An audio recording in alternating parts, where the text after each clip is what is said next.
Трагедия произошла на одном из самых оживленных участков города – Старопромысловском шоссе. 6 октября на этом месте 6-летний ребенок попал под колеса «Газели». По словам сотрудников ГИБДД, все произошло в считанные секунды. На данном промежутке участка на пешеходном переходе произошло ДТП с участием несовершеннолетнего ребенка, который от полученных травм по дороге в больницу скончался.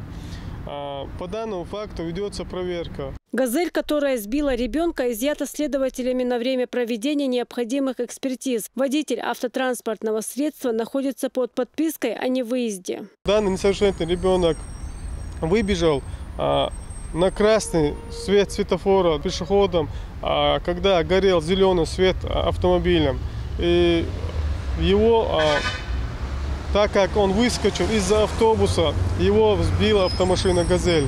В данный момент устанавливается, кто виновен в данном ДТП. Трагедии, подобные этой, нередки в республике. Несмотря на то, что городские автомагистрали оборудованы пешеходными переходами, на оживленных перекрестках работают светофоры, горожане продолжают нарушать правила безопасности дорожного движения. В цели сохранения жизни и здоровья сотрудники ГИБДД еще раз напоминают о необходимости переходить дорогу по пешеходным переходам, в том числе и по подземным и наземным, а при их отсутствии на перекрестках по линии тротуаров или обочин. А с 1 июля 2015 года в темное время суток пешеходы обязаны носить фликеры или иметь на одежде светоотражающие элементы. Эти меры предприняты для того, чтобы обезопасить пешехода во время прогулок вдоль дорог вне населенных пунктов. Нарушителям нового правила грозит штраф на 500 рублей.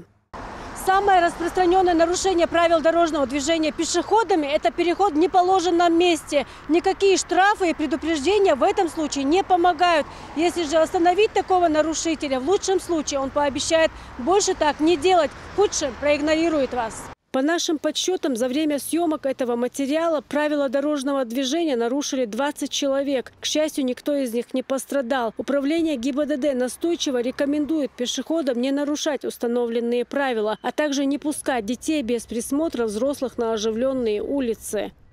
Мы хотим предупредить родителей, пожалуйста, не оставляйте своих детей без присмотра. Ребенок еще не сформировался, у него нет сознания. И расчет времени, успеет он перебежать или не перебежать даже. Мы очень просим, чтобы вы не оставляли своих детей без присмотра. Наличие сотрудников госинспекции на дороге – это не значит, что мы можем контролировать всех пешеходов и водителей.